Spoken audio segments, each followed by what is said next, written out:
আবহাওয়া বা weather report পেতে হলেই আমরা যে ছবিটা আমাদের চোখের সামনে চলে আসে সেটা হচ্ছে উইন্ড ভেন বা বায়ু পতাকা। এবার এইটার ওপর কিন্তু মোরগের ছবি দেখা যায়, কিন্তু কখনো এটা মনে হয়েছে যে কেন আমরা শুধু মোরগকেই দেখতে পাই, অন্য কোনো প্রাণীকে দেখতে পাই না, বা কে এই মোরগকে এখানে এইভাবে ব্যবহার করার জন্য বললেন?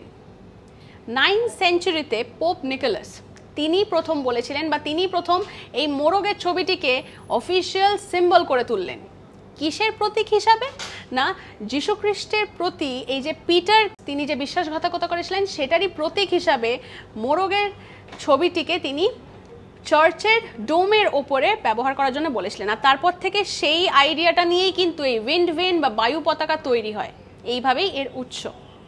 আর তারপরে এখন অনেক রকমের থিওরি এসছে, যে মনে করা হয় যে এই স্ট্রাকচারে মানে মোরগের যে স্ট্রাকচারটি রয়েছে সেটার জন্য হাওয়ার ডিরেকশন ভালো করে বোঝা যায়।